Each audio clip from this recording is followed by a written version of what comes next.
Taib.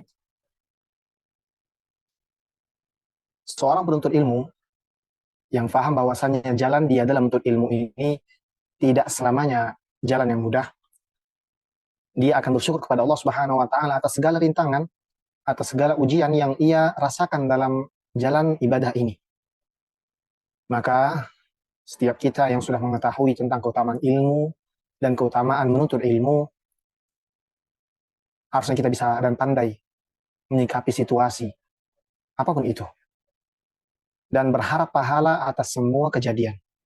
Semoga Allah Subhanahu wa taala menjadikan kesabaran yang antuna lakukan sebagai bentuk pelipat gandaan pahala dari Allah Subhanahu wa taala. Ahbati fillah azanallahu wa iyyakum, kita kembali terhadap di kitab yang disampaikan oleh Imam An-Nawawi rahimahullah taala. Kemarin kita sudah sedikit membaca pembahasan tentang hak-hak seorang murid di dalam majelis. Hak-hak seorang murid di dalam majelis ilmu yang harus ditunaikan oleh seorang guru yang benar-benar tahu dan pandai cara menghormati ilmu dan mengistimewakan para penuntut ilmu. Di antara hak-hak yang dicontohkan oleh Imam Nawawi rahimahullah taala di dalam kitab beliau ini adalah mengedepankan orang yang pertama kali datang di dalam majelis ilmu. Kemudian mendatangi majelis dengan wajah yang sumringah, dengan wajah yang gembira, dengan semangat, sehingga dapat menularkan semangat sang guru tersebut kepada murid-muridnya. Kemudian bertanya tentang keadaan mereka, menanyakan siapa yang tidak hadir di antara murid-muridnya tersebut. Ini adalah bentuk hak-hak yang harusnya dipenuhi oleh seorang guru, ya, karena dia sedang melaksanakan perintah dan wasiat dari Rasulullah Sallallahu Alaihi Wasallam. Ketika Rasulullah Sallallahu Alaihi Wasallam menjelaskan kepada para sahabatnya bahwa nanti akan ada orang yang datang kepada kalian menuntut ilmu, maka ucapkan kepada mereka marhaban biwasiyati Rasulillah Sallallahu Alaihi Wasallam. Selamat datang kepada orang-orang yang diwasiatkan Rasulullah Sallallahu Alaihi Wasallam agar kami berbuat baik kepadanya. Ini bentuk ibadah, ahibati fillah, para pengajar sekalian, para ustadzah sekalian. Ini adalah bentuk ibadah kita dalam bentuk mengibadati Allah Subhanahu wa taala, mengistimewakan ilmu serta ibadah mengerjakan sunnah Nabi dan perintah dari Nabi Muhammad sallallahu alaihi wa ala alihi wasallam. Kemudian beliau melanjutkan di akhir pembahasan terhadap kitab atau bab atau fasal adab para pengajar Al-Quran. Beliau mengatakan, Faslun qala al-ulama radhiyallahu anhum wa la yamtani'u min ta'limi ahadin bikaunihi ghayra sahihin niyyah. Dan hendaklah dia tidak menghalang-halangi, tidak berlepas diri dari mengajarkan murid-murid yang terdeteksi tidak benar niatnya dalam belajar. Sudah kita jelaskan bahwa terdeteksinya kesalahan dalam niat oleh seorang murid atau seorang pelajar bisa diketahui dengan beberapa cara. Mungkin ketika dia belajar, dia sedikit malas-malasan, atau sudah diketahui dari orang tuanya. Ada karena banyak sekali di antara murid-murid yang datang dan duduk di majelis-majelis ilmu terkadang hanya terpaksa, ya, entah itu paksa dari orang tua atau kemarin kita jelaskan bahwasanya hanya ikut euforia, ikut teman-teman yang duduk dalam majelis, artinya niatnya belum benar. Maka seorang guru ketika mengetahui hal ini, dan tentu saja niat-niat para tulab, para penuntut ilmu itu tidak diketahui, kan? Tapi kalau memang terdeteksi bahwa orang ini atau si murid ini niatnya bukan ingin ilmu, kan, tapi hanya dipaksa saja atau hanya terbawa suasana saja, maka seorang guru tidak boleh menghalangi orang ini dari ilmu.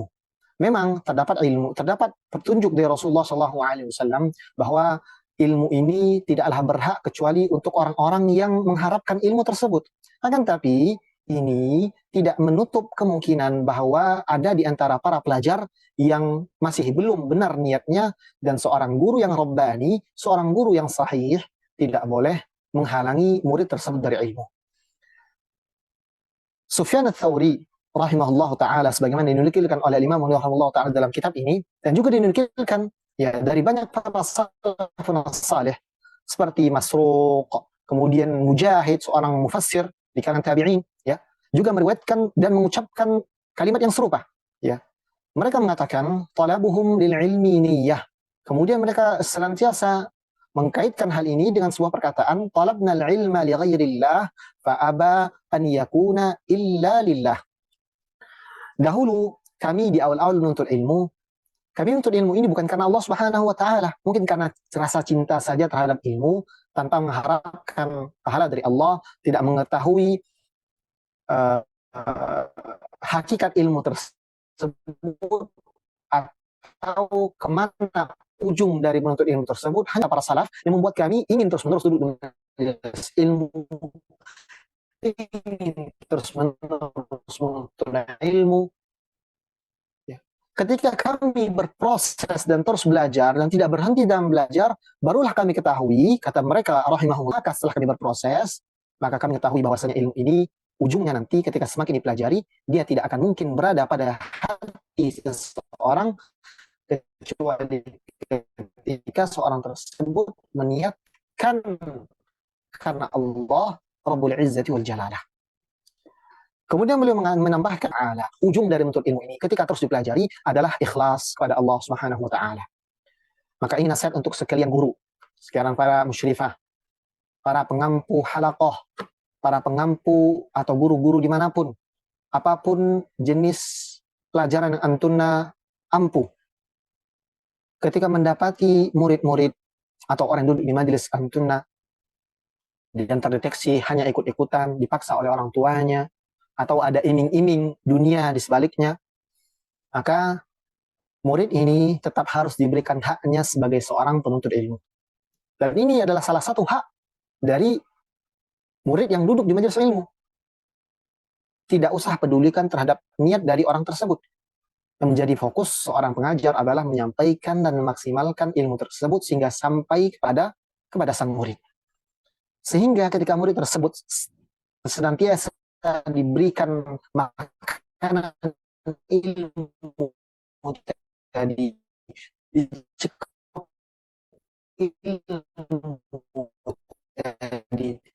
ilmu tentang ikhlas, ilmu tentang Quran, ilmu tentang ilmu, ujungnya apa kata Sufyan? Una illa lillah. Ilmu ini ketika terus dipelajari, maka dia tidak mungkin mau menetap di diri seseorang, di jiwa seseorang, kecuali ketika dia mengikhlaskan ini hanya untuk Allah Subhanahu wa taala. Ini senada dan diambil makna ini dari firman Allah Subhanahu wa taala, maka lillahi, bahwa apapun yang dikerjakan senantiasa sentosa, akan tapi yang tidak karena Allah Subhanahu wa taala akan mewariskan keikhlasan. Maka setiap para penuntut ilmu tumbuhkan rasa cinta ilmu di dalam diri kita. Mungkin di awal pembelajaran, di awal jalan kita ilmu, kita hanya terbawa euforia saja atau terbawa teman-teman saja. Tidak ada awalnya niat untuk mempelajari Al-Quran, untuk mempelajari sunnah Nabi Muhammad SAW, atau sederhananya, mungkin ketika di YouTube atau media-media sosial yang lainnya, ya, sebagian kita ketika melihat kajian-kajian, ya sekalian nonton saja, sekedar nonton sebagian tidak ada niat. Atau bahkan awalnya niat kita mencari untuk membantah perkataan teman-teman kita yang sudah belajar misalnya. Tetapi ketika Allah Subhanahu wa taala sudah membukakan hidayahnya kepada seorang hamba, maka Allah Subhanahu wa taala akan istiqomahkan orang ini hingga nantinya di ujungnya, apa ujungnya? Ilmu itu menetap di hati dan menjadi karakter dalam diri seseorang, maka dia harus ikhlas. Ketika masih ada hal-hal selain Allah Subhanahu wa taala dalam hati seseorang, maka ilmu tidak akan menetap di hati orang tersebut. Yang menjadi fokus kita pada fasal yang disebutkan oleh Imam Nawawi rahimahullah ta'ala ini adalah seorang guru, seorang pengajar harus tetap memberikan hak ilmu bahkan kepada murid yang terdeteksi tidak ikhlas dalam menuntut ilmunya. Kemudian beliau rahimahullah melanjutkan, faslun wa min adabihi al-muta'addah wa ma ya'tani bihi an yasuna yadayhi fi hal al-iqra'i anil abath. Fasal yang selanjutnya yang ingin disampaikan oleh Imam Nawawi rahimahullah ta'ala adalah fasal yang menjelaskan tentang bagaimana seharusnya sikap seorang guru ketika sedang mengajar. Lihat bagaimana Lihat bagaimana Islam ini, syariat ini mengatur bahkan sampai cara mengajar, cara menyampaikan seorang guru. Apa yang beliau katakan di sini? Dan di antara bentuk adab-adab yang ditekankan harus dilakukan oleh seorang guru ketika berada di depan para murid-muridnya menyampaikan sesuatu dari ilmu, agar menjaga tangannya ketika menyampaikan terlalu banyak bergerak sehingga merubah fokus para penuntut ilmu atau para murid-muridnya. Kemudian untuk wa'inaihi an tafriqi nadharihima min ghairi hajah. Kemudian terlalu banyak melihat kanan kiri, ya tidak fokus kepada audiens yang sedang disampaikan atau kepada para murid, sehingga fokusnya tidak, ya fokus mengajarnya tidak bisa tersampaikan apa yang ingin disampaikan, atau fokus dari murid-murid tersebut terganggu karena terlalu banyak gerakan sang guru. Ya, ini juga cara mengajar ya, yang diajarkan oleh Rasulullah atau diajarkan oleh para salafun salih, bahwa jangan terlalu banyak gerak. Kemudian wayaqadu ala taharah, dan di antara adab yang ditekankan juga kepada setiap para pengajar, ketika dia duduk hendaklah dia duduk dalam keadaan suci, sudah berwudu. Mustaqbilal qiblah, hendaknya dia menghadap ke arah kiblat. Wa yajlisu biwaqar, kemudian dia duduk dalam keadaan tenang, yang tergesa-gesa. Pasal ini beliau rahimahullah taala menjelaskan tentang bagaimana ya gerak-gerik seorang guru itu diperhatikan dalam syariat kita. Mengapa? Karena guru ini adalah pembawa syariat, pembawa risalah nubuwah yang menyampaikan risalah Islam ini. Ketika disampaikan dengan dalam keadaan yang penuh dengan ketenangan, penuh dengan kewibawaan, kemudian tampak haibah dari ilmu dari orang tersebut yang menyampaikan, maka ilmu tersebut akan terasa tinggi dan istimewa. Wa takuna thiyabuhu bidan nadhifah, dan hendaknya guru tersebut menggunakan pakaian yang bersih. Kalau di sini dituliskan yang putih, ya karena sebaik-baik pakaian kata Rasulullah SAW, khairu thiyabikumul bayad atau khairu thiyabikumul bayad, bahwa sebaik-baik pakaian kalian adalah pakaian yang berwarna putih. Kan tapi ini bukan bermakna sesuatu yang harus, ya. Bisa kalau perempuan ya dianjurkan dengan pakaian-pakaian yang berwarna gelap, maka gunakan itu. Yang jelas yang ingin disampaikan oleh Imam Rahimahullah taala, hendaknya berpakaian pakaian yang bersih, ya sebagaimana sudah pernah kita sampaikan pada pertemuan-pertemuan yang sebelumnya. Kemudian beliau melanjutkan, wa idza wasala ila mawdhi'i julusihi shalla rak'ataini qabla al-julus. Ketika dia sampai ya ke tempat dia ingin mengajar, sebelum dia duduk hendaknya dia salat 2 rakaat sebelum dia duduk. Sawa'an kana al-mawdhi' masjidan aw ghayrahu. Sama saja apakah tempat dia belajar tersebut masjid ataupun selain dari masjid. Dan tentu saja ketika majelis tersebut berada di masjid, lebih ditekankan lagi oleh seorang guru untuk seorang guru melaksanakan sholat terlebih dahulu sebelum dia duduk di tempat dia mengajar. فَإِنَّهُ يُكْرَهُ الْجُلُوسُ فِي قَبْلَ أَنْ يُصَلِّيَ رَكْعَتَيْنِ. Karena tidak disenangi atau makruh hukumnya duduk sebelum dia sholat 2 rakaat, sebagaimana sabda Nabi Muhammad sallallahu alaihi wasallam, "Idza dakhala ahadukumul masjid fala yajlis hatta yusalli rak'atain."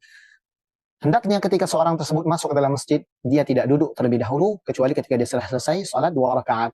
2 rakaat yang dimasukkan di sini adalah 2 rakaat tahiyyatul masjid. Tayyib. Kemudian dilanjutkan beliau mengatakan, wa yajlis mutarabbi'an in syaa'a aw ghayra mutarabbi'. Hendaklah dia duduk dalam keadaan mutarabbi'. Apa itu mutarabbi'? Yaitu duduk bersila. Ya, ketika duduk bersila tersebut memang memungkinkan. Aw ghayra mutarabbi'. Ya, atau selain dari bersila tadi. Yang jelas yang ditekankan seorang guru hendaklah duduk dalam keadaan yang layak. Jangan duduk seperti duduk di warung kopi misalnya, atau duduknya seperti duduk sedang ngobrol, sedang nongkrong dengan teman-teman, sehingga tidak menampakkan pengistimewaan terhadap ilmu yang akan disampaikan. Wara Abu Bakar bin Abi Dawud As-Sijistani bi isnadi an Abdullah bin Mas'ud radhiyallahu anhu, beliau mengatakan, kana yuqri'un nas fil masjid jafiyan ala raqabatayhi. Bahwasanya Abdullah bin Mas'ud radhiyallahu taala anhu, ya seorang sahabat Nabi Muhammad sallallahu alaihi wasallam, seorang qari'ul Quran, hafizul Quran, hafizul ummah, ketika beliau membacakan dan mengajarkan duduk dalam keadaan berlutut, ya sepanjang beliau mengajar, beliau dalam keadaan berlutut, sehingga menampakkan keseriusan beliau dalam mengajar, kemudian penghormatan beliau kepada apa yang ingin beliau ajarkan, yakni kalamullah, Al-Quran, dan juga hadis-hadis Nabi Muhammad sallallahu alaihi wasallam. Kemudian beliau melanjutkan faslun wa min adabihi al-mutaakkidah wa ma yu'tana bihifdhihi alla yadhulla al-ilma fayadhhaba ila makanin yunsabu ila man yata'allamu min. Dan juga di antara adab-adab ini ditekankan untuk setiap para pengajar, terutama pengajar Al-Quran dan pengajar ilmu syariat, beliau mengatakan hendaklah dia menjaga ilmu sehingga ilmu tersebut tidak terhinakan. Ya. Contohnya seperti apa? Contohnya ketika dia ya dipanggil atau atau datang kepada orang yang memanggil ilmu, padahal pada hakikatnya al ilmu yu'ta wala ya'ti, ilmu itu didatangin dan bukan mendatangi. Kemudian beliau melanjutkan liyata'allama minhu fihi wa in kana al-muta'allimu khalifah faman dunahu. Ya, ketika ini adalah sebuah fasal yang beliau sebutkan untuk menjaga kemuliaan ilmu. Beliau mencontohkan di sini jangan sampai seorang pengajar ilmu tersebut melakukan hal-hal yang dapat menghinakan ilmu atau membuat ilmu ini tidak lagi istimewa. Beliau mencontohkan di sini adalah ketika dipanggil oleh khalifah atau para pejabat-pejabat, sehingga orang tersebut, guru tadi, dengan mudah, dengan senang hati datang, ilmu tersebut bisa dibeli, bisa dipanggil-panggil, datang sana, datang ke sini. Ya, padahal asalnya ilmu ini didatangin, bukan datangin orang-orang. Kan tapi Allah Subhanahu wa taala memudahkan. Sekarang ini proses menuntut ilmu kita, ya ini ilmu datang. Tinggal bagaimana effort kita, usaha kita untuk sampai kepada ilmu. Fasal ini sekali lagi bahwa beliau tuliskan untuk dan agar para pengajar Al-Quran, para pengajar ilmu agama ini menjaga sikapnya sehingga ilmu ini tidak dihinakan. Dan seluruh apa yang kita pelajarin di pertemuan-pertemuan sebelumnya, tujuannya adalah untuk menjaga keistimewaan ilmu ini agar tetap istimewa dan tetap besar, tetap luar biasa di mata orang-orang awam. Kemudian beliau melanjutkan, wa yanbaghi an yakuna majlisuhu wasi'an liyatamakkan julasa'uhu fihi. Hendaknya dia memilih tempat atau majelis-majelis atau tempat mengajar yang luas sehingga orang-orang dapat duduk di hadapan beliau. Artinya mencari tempat yang luas untuk belajar dan mengajar. Fil hadis, dalam sebuah hadis Rasulullah sallallahu alaihi wasallam bersabda, khairul majalisi awsa'uha. Sebaik-baik majelis adalah yang paling luas sehingga ya orang-orang tidak berdempetan sehingga bisa fokus dalam mendengarkan ilmu. Ketika tempatnya luas, orang-orang akan tenang dan fokus dalam mendengarkan ilmu, maka ilmu yang akan disampaikan bisa dicerna dan diterima dengan tenang pula. Sehingga tujuan dari mengajar dan proses belajar mengajar ini bisa terlaksana.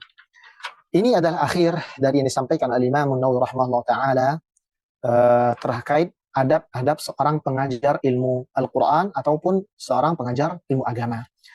Di fasal-fasal selanjutnya, beliau rahimahullah ta'ala akan menjelaskan tentang adab para penuntut ilmu atau adab para pelajar Al-Quran atau para pelajar ilmu agama secara umumnya. Semoga apa yang kita sampaikan, apa yang kita baca di pertemuan hari ini dan pertemuan-pertemuan sebelumnya menambah wawasan kita, kemudian wawasan ini berbuah menjadi sebuah amalan yang bisa kita praktekkan. Sekali lagi, kita tekankan dan kita sudah samakan persepsi kita bahwa semua yang belajar dan memiliki ilmu adalah guru, baik dalam skala besar ataupun skala kecil. Skala besar mungkin dia sudah punya murid-murid yang banyak di rumahnya atau tetangga-tetangganya, atau skala kecil, yakni keluarganya sendiri, orang-orang terdekatnya, baik itu orang tuanya, suaminya misalnya, anak-anaknya. Ya, antuna semua adalah guru, bagaimanapun level ilmu yang antuna miliki, ilmu apapun yang antuna miliki, sedikit apapun itu, maka sampaikanlah. Mudah-mudahan yang disampaikan tersebut bisa bermanfaat untuk antuna sebagai pahala jariah ketika diamalkan oleh orang-orang yang mendengarkan antuna. Akhwati fiddin, hazinallahu wa iyyakum. Dengan begini kita selesai pembahasan terhadap bab adab para pengajar Al-Quran. Pada pertemuan selanjutnya insyaallah ta'ala kita akan masuk kepada poin yang paling penting dari kitab ini, yakni adab para pelajar dan para yang diharuskan atau bagaimana seharusnya seorang pelajar itu bersikap terhadap gurunya, bagaimana seorang penuntut ilmu tersebut bersikap terhadap kitab-kitab, terutama kepada kitabullah, bagaimana hukum meletakkan Al-Quran tersebut di rak-rak bagaimana posisi rakaat tersebut dan sebagainya, insya Allah Ta'ala akan kita pelajari pada pertemuan yang akan datang. Semoga Allah Subhanahu Wa Ta'ala menjadikan ilmu yang sudah kita pelajari bermanfaat untuk kita, kemudian kebermanfaatan ini bisa menular kepada orang-orang yang kita kasihi dan kita cintai, dari orang tua kita, istri kita, suami kita, dan siapapun yang berhak untuk mendapatkan perhatian dari kita semua. Jazakumullah khairah. Terima kasih mau bersabar atas segala gangguan yang terjadi. Semoga Allah Subhanahu Wa Ta'ala membalas kesabaran antuna semua, dan kita buka sesi tanya jawab jikalau memang ada pertanyaan-pertanyaan yang sudah antuna siapkan, baik itu terkait dengan pelajaran hari ini ataupun yang sebelum-sebelumnya, ataupun pertanyaan yang lainnya yang kiranya bisa kami jawab. Barakallahu fikunna. Alhamdulillah, jazakallah khairan Ustaz atas penyampaian materi dan faedah-faedah ilmu serta nasihat-nasihatnya kepada kami semua. Dan selanjutnya kami persilakan kepada Ummahat yang ingin mengajukan pertanyaan.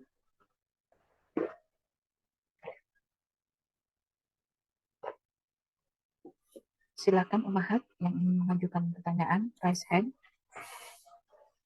Nah, silakan Ukti Eriani.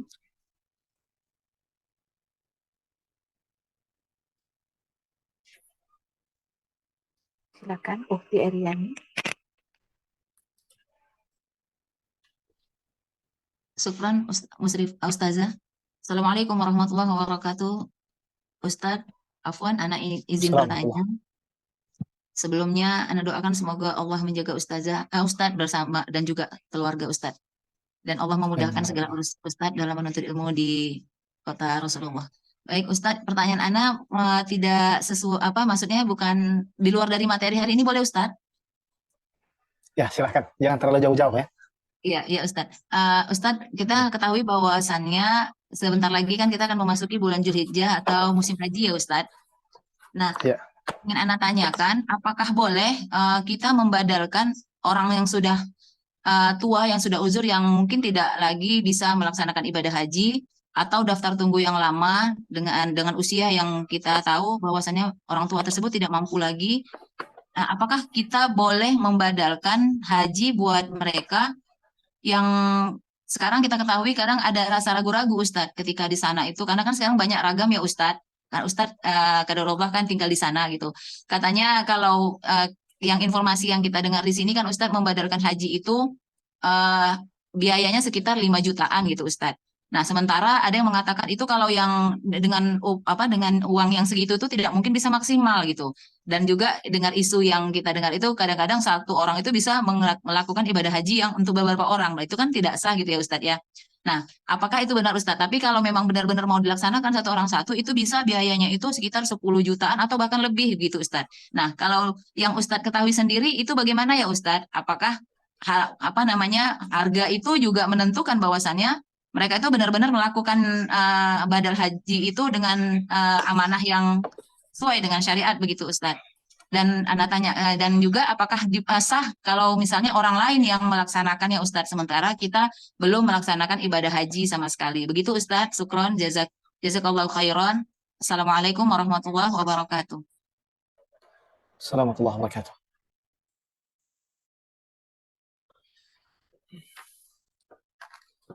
Badal haji adalah sebuah ibadah yang dilakukan oleh seseorang dengan mewakilkan haji tersebut atau ibadah tadi pada orang lain. Ini sah ketika orang tersebut atau orang yang dibadalkan tadi atau digantikan ibadahnya tadi dalam dua keadaan. Keadaan pertama, orang tersebut sudah meninggal dunia dan dia belum melaksanakan haji. Dan keadaan yang kedua, ketika dia berada dalam sakit yang mungkin tidak ada kesempatannya untuk sembuh, atau sudah tua renta yang tidak bisa melaksanakan haji dengan kekuatan yang dia miliki saat ini. Hukum badal haji diperbolehkan, dan ini ada tuntunannya dari Rasulullah SAW ketika benar-benar terpenuhi syarat-syarat yang tadi kita sebutkan. Kemudian yang syarat juga penting adalah ketika seorang pembadal atau yang menggantikan ibadah seseorang sudah pula dia berhaji untuk dirinya sendiri. Kalau belum, maka tidak boleh dan tidak sah haji yang dilakukan untuk orang lain.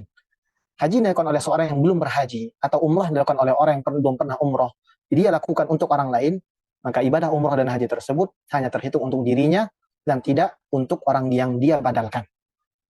Ini secara hukum fikihnya, ya, diperbolehkan badal haji dan badal umroh. Menyikapi ya fenomena yang terjadi hari-hari ini, terutama hari ini di mendekati waktu bulan Dzulhijjah, banyak di antara kaum muslimin yang ingin memberikan hadiah dan bentuk baktinya kepada orang tuanya, misalnya yang sudah renta, dengan membadalkan haji untuk orang tuanya. Yang perlu diperhatikan ahibati fillah, akhwati fiddin, dalam mencari orang yang ingin membadalkan haji untuk kita sendiri atau untuk orang-orang yang kita kasihi, baik itu orang tua ataupun yang sudah meninggal, yang sudah wafat dari saudara-saudari kita, pastikan bahwasanya orang tersebut adalah orang yang amanah, orang yang benar-benar faham terhadap fikih haji dan umroh. Ya, kalau lihat data lapangan sekarang ini, habitifillah, yang kita rasakan di sini, dengan adanya promosi-promosi harga-harga badal haji yang di bawah dari harga semestinya, kejadian yang sudah banyak terjadi bahwa satu orang akan membatalkan lebih dari satu orang, dan tentu saja ini tidak diterima oleh Allah Subhanahu wa taala. Dan ini harus diperhatikan oleh seorang yang ingin membadalkan haji atau menggantikan haji untuk orang-orang terdekatnya. Kalau kita berbicara di luar dari konteks fikihnya, ya sesuai dengan kejadian atau yang fakta yang terjadi di sini, maka kami sarankan untuk benar-benar berhati-hati dalam memilih orang-orang yang ingin menjadi pembadal haji untuk orang tua antunna sekalian. Ya, kalau hitung-hitungannya, ya misalnya di sini minimal untuk sekarang ini untuk orang yang mukim yang berada di Saudi Arabia, minimal biaya yang akan dikeluarkan adalah sekitar 5.000 rial atau sekitar 20-an juta. Ini untuk satu orang. Yang ini adalah haji resmi yang tidak ada lagi keraguan dalam keresmiannya. Dan kita sebagai seorang muslim, sebagai seorang mukmin, ya, diperintahkan untuk mentaati waliul amr, mentaati pemimpin kita selama pemimpin tersebut tidak memerintahkan kepada hal yang melanggar syariat. Dan di antara bentuk peraturan yang diterapkan di negara Saudi Arabia sekarang ini adalah tidak boleh orang, baik itu orang dari luar Saudi Arabia ataupun yang berada di dalam Saudi Arabia, untuk berhaji melainkan harus memiliki surat izin berhajinya. Dan ini akan terkait dengan orang-orang yang tadi yang membadalkan haji untuk orang lain. Ya, ketika dia ingin mencoba untuk membadalkan dengan harga atau dengan biaya yang kurang dari sewajarnya, maka kita takutkan yang dia laksanakan adalah haji yang tidak resmi dan melanggar perintah atau melanggar aturan-aturan yang ada. Dan kita tentu saja lebih memilih dan lebih baiknya ketika kita ingin memberikan hadiah ya untuk orang tua kita ataupun ingin membadalkan ibadah, dan ibadah adalah sesuatu yang mendekatkan diri kepada Allah Subhanahu wa taala, maka harusnya kita memaksimalkan segala usaha kita serta membersihkan segala bentuk ibadah kita dari hal-hal yang dapat mengurangi pahala ibadah tersebut. Ya. Dalam hal ini, badal-badal tadi ketika dia di bawah dari biaya yang wajar, biaya yang semestinya, yang sudah ditetapkan untuk haji yang resmi dan haji yang benar-benar disahkan oleh pemerintah Arab Saudi di sini, maka kita takutkan tidak dapat dilaksanakan dengan sempurna dan tidak sesuai dengan tuntunan-tuntunan syariat Islam. Ya. Dan ini terjadi. Dan banyak sekali juga para jemaah-jemaah haji yang datang resmi dari negara Indonesia, kan tapi dalam prakteknya banyak sekali hal-hal yang dilanggar, hal-hal syariat atau sunnah-sunnah atau bahkan wajib-wajib haji yang dilanggar dikarenakan tidak memenuhi standarisasi dari apa yang diberikan atau apa yang diterapkan oleh negara Saudi Arabia. Maka saran saya ya, untuk siapapun yang ingin membadalkan haji untuk orang tuanya dan dia mungkin belum mendapatkan rezeki Allah Subhanahu wa taala untuk bisa berhaji pula, ya, cari orang-orang yang amanah dan juga jangan sampai tergiur dengan harga-harga atau biaya-biaya yang di luar harga wajar. Karena kita takutkan pelaksanaannya tidak sesuai dengan syariat dan ini merugikan kita sendiri. Kemudian ini juga menjatuhkan orang yang melakukan badal tersebut ke dalam dosa yang tidak kita ketahui.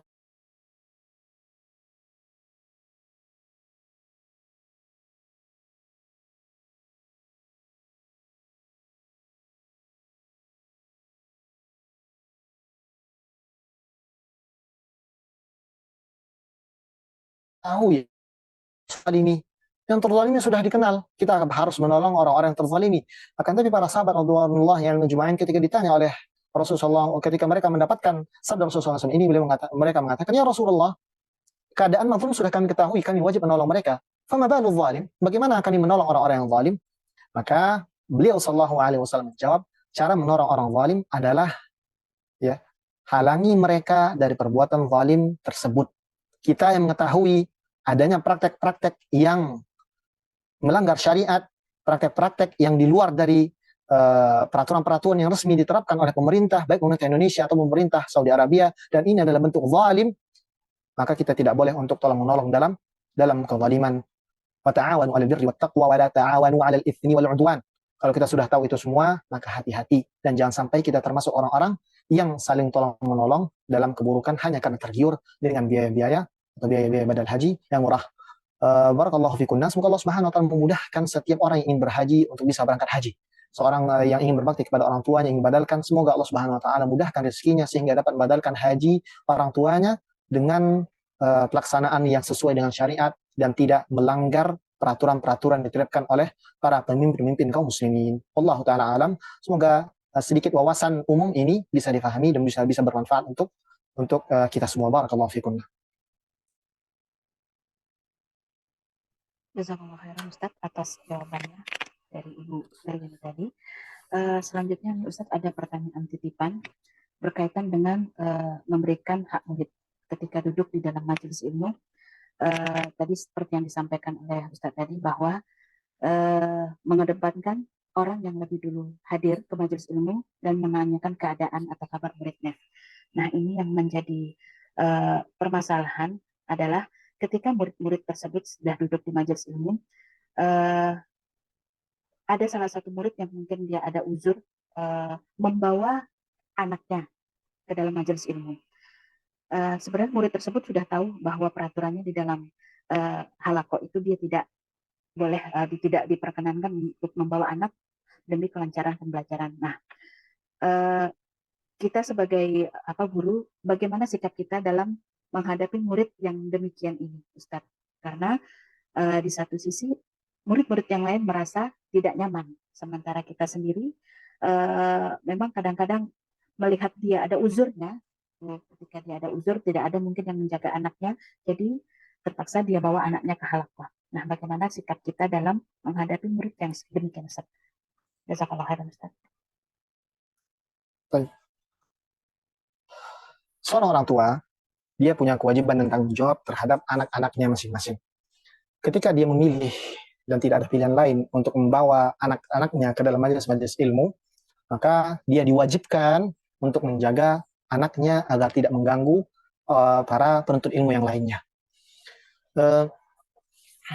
Ini kejadian seperti ini bukan hanya terjadi di zaman sekarang ini, bahkan di zaman para sahabat.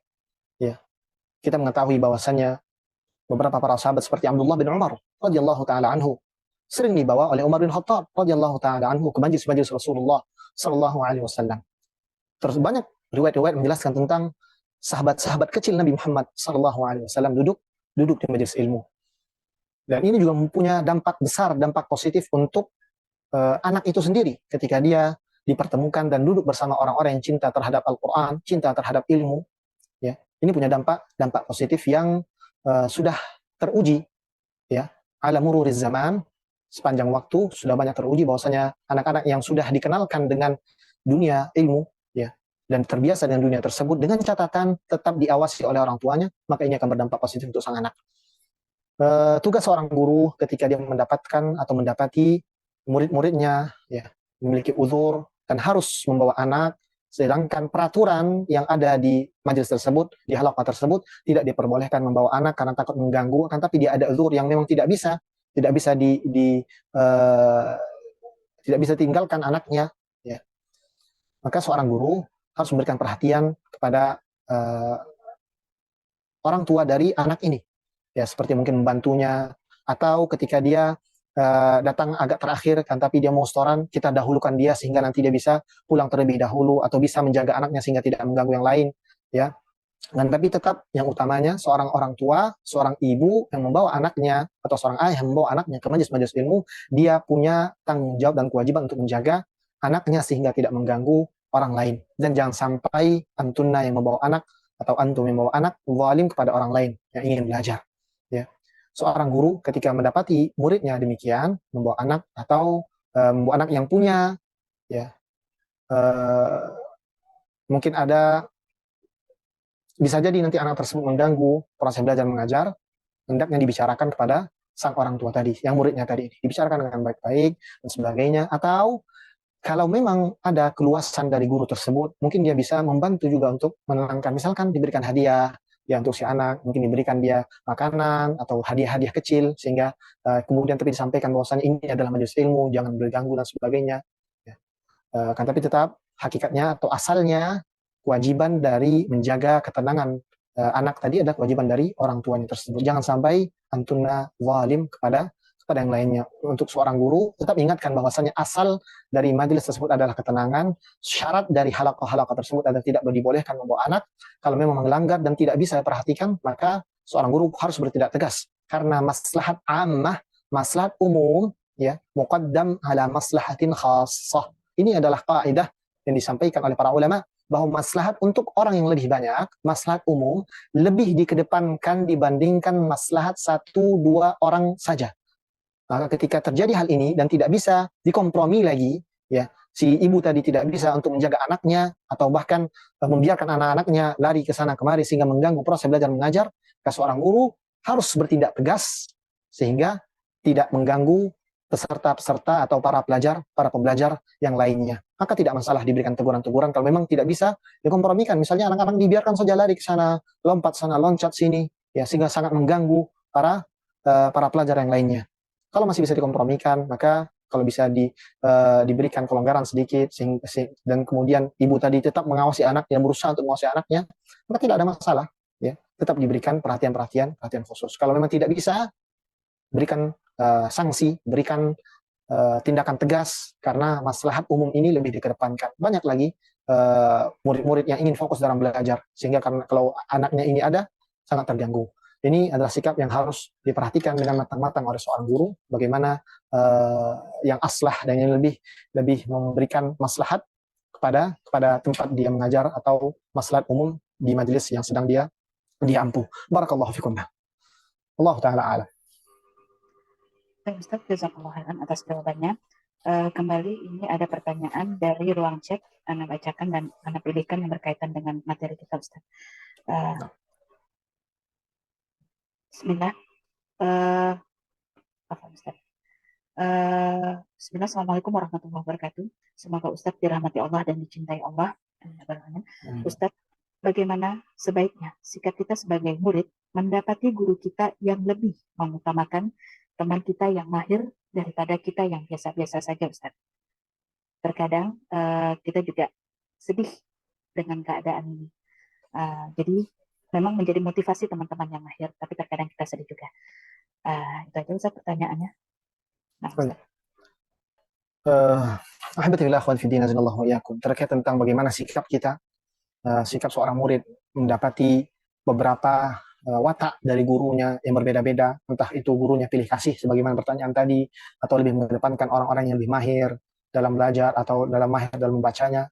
Bagaimana sikap seorang penuntut ilmu terhadap guru tersebut, insya Allah akan kita dapati pada pertemuan-pertemuan selanjutnya dalam adab para penuntut ilmu, baik itu di majelis, baik itu kepada gurunya dan kepada teman-teman seperguruannya.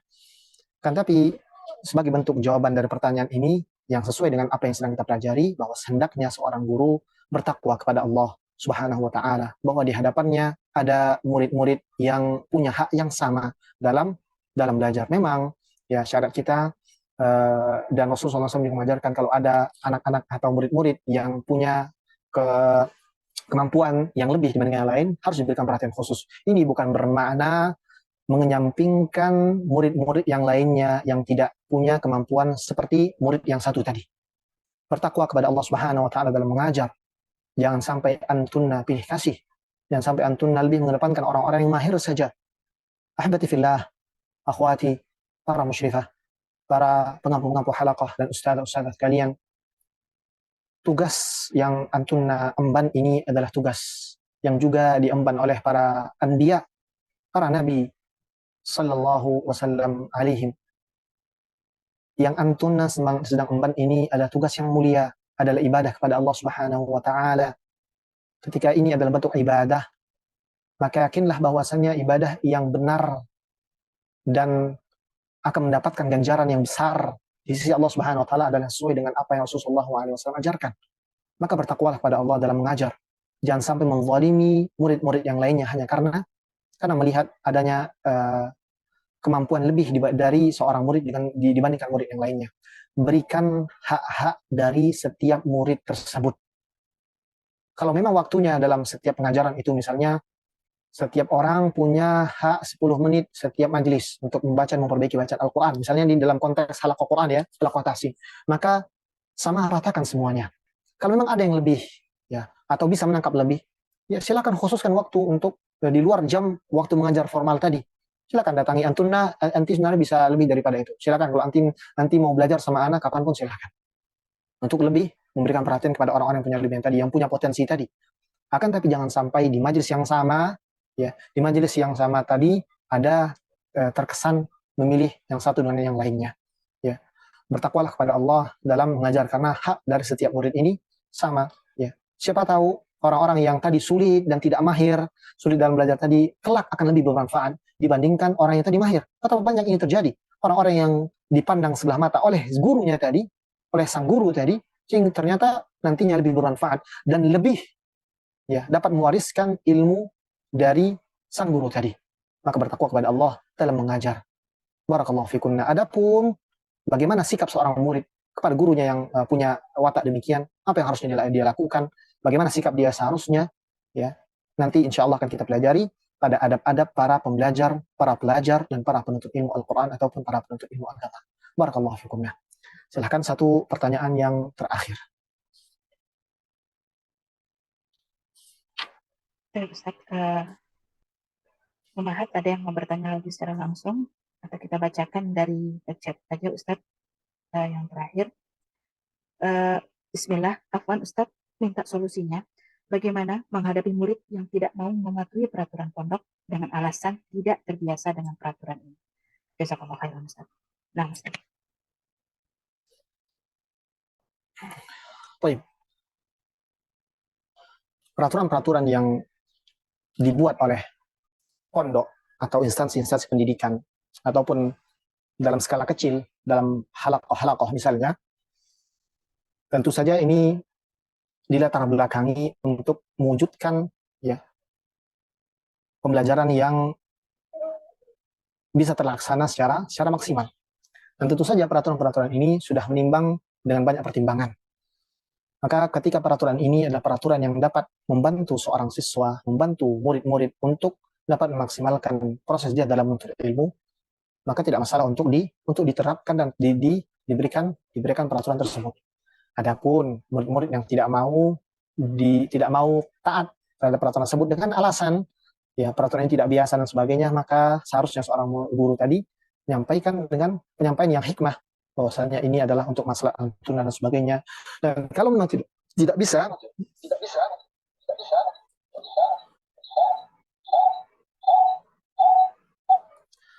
dan kalau memang tidak bisa, maka ditindak tegas, ya, ditindak tegas, mungkin dengan sanksi-sanksi yang ada, ya, tentu saja dengan sanksi yang tidak melanggar syariat. Nah, jangan sampai memukul bagian wajah yang dapat menyebabkan kerusakan dan sebagainya, ataupun dengan hukuman-hukuman yang tidak dibenarkan oleh syariat kita. Terkait dengan murid-murid yang kalau bahasa suka tidak taat terhadap peraturan ini, ya, tentu para guru-guru harusnya punya solusi terhadap murid-murid tersebut, karena keadaan murid berbeda-beda, nah, watak murid beda-beda, maka berbeda pula cara mengatasi anak-anak tersebut. Secara umumnya, ketika memang bisa disampaikan, ya, dengan hikmah, maka sampaikan hikmah. Tentu saja ini butuh waktu, ya. Dan jangan sampai ketika ada penolakan dari murid-murid atau santri atau para pembelajar yang tidak mau taat peraturan ini, sehingga menjadikan kita malas atau tidak ingin menerapkan peraturan tadi karena ini tidak sesuai dengan hawa nafsu mereka, maka kemudian kita batalkan penerapan peraturan tadi. Padahal kita sudah menimbang semua masalah-maslahatnya, sudah didiskusikan dengan anggota atau dewan guru yang lainnya misalnya. Nah, maka jangan sampai hal ini terjadi. Dan sangat kita sayangkan banyak sekali pondok-pondok yang lebih mendengarkan para wali murid, bahkan lebih mendengarkan murid-muridnya, lebih mendengarkan santri-santriwatinya dibandingkan kemaslahatan proses pembelajaran itu sendiri. Peraturan-peraturan yang ingin antum atau ingin sekolah terapkan hendaknya benar-benar dipikirkan dengan matang dengan dewan syura yang ada, kemudian dimuqaranahkan atau dilihat kesesuaiannya dengan Al-Quran dan Sunnah. Kalau memang tidak ada sama sekali kontradiksinya antara peraturan tersebut dengan yang syariat ajarkan, maka dan terasa baik dan maslahat untuk dikerjakan, maka maksimalkan peraturan tersebut.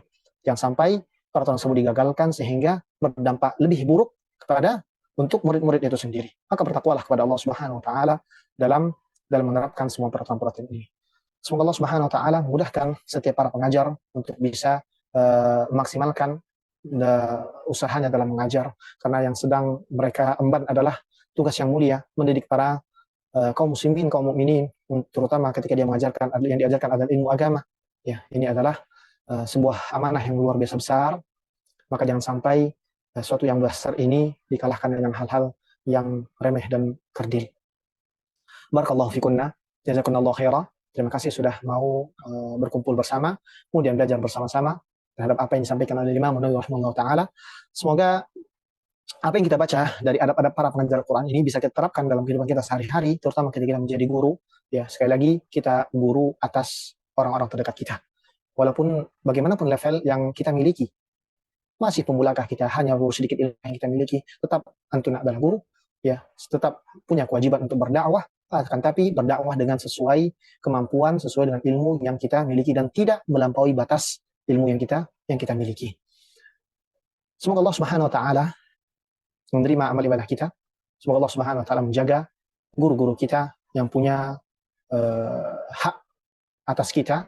Semoga Allah Subhanahu wa taala membalas kebaikan mereka. Mereka mengajarkan kepada kita satu huruf dari Al-Qur'an, mengajarkan kepada kita satu kosakata yang dapat mendekatkan diri kita kepada Allah Subhanahu wa taala. Semoga Allah Subhanahu wa taala merahmati dan mengampuni yang sudah wafat di antara mereka dan menjaga orang-orang yang masih hidup di antara para guru-guru kita. Semoga Allah Subhanahu wa taala merahmati Al-Imam Nawawi rahimahullah taala, merahmati para masyayikh kita, para guru-guru kita, para asatidzah kita yang hari ini tengah berdakwah kepada Allah Subhanahu wa taala, menuju Allah Subhanahu wa taala. Semoga Allah taala membantu urusan mereka, mengikhlaskan semua kegiatan-kegiatan dakwah mereka dan juga memudahkan segala urusan dunia mereka. Ahibat fillah wa tafidina sallallahu wa iyyakum. Di waktu-waktu yang mustajab, jangan lupakan doakan orang-orang yang kita kasihi, ya. Kapanpun doa tersebut, seperti malam terakhir ketika antum bangun, ya, doakan guru-guru kita yang sudah mengajarkan kepada kita ilmu. Doakan orang-orang yang pernah berbuat baik kepada kita, walaupun hanya satu kata, memasukkan kegembiraan di dalam hati kita, doakan mereka. Semoga doa tersebut kembali juga untuk kita, sebagaimana yang malaikat akan jawab ketika seorang muslim berdoa untuk muslim yang lainnya dalam kesendirian. Semoga Allah Subhanahu wa taala mengampuni pembicara, orang tuanya, keluarganya, dan seluruh kaum muslimin. Semoga Allah Subhanahu wa taala memberikan balasan yang besar pada antuna sekalian, ibu-ibu dan akhwat sekalian yang sudah mau bersabar atas hidangan, atas rintangan, ya, halangan dalam menuntut ilmu. Semoga ini semua dapat menambah semangat kita dalam menuntut ilmu, ya. Apa yang kita rasakan hari ini dari kesulitan-kesulitan itu tidak ada apa-apanya dibandingkan yang dirasakan oleh para salafun salih ketika mereka menuntut ilmu. Hari ini kita tinggal menerima ilmu tersebut. Yang paling penting adalah kita menata hati kita untuk senantiasa ikhlas dan pandai mencari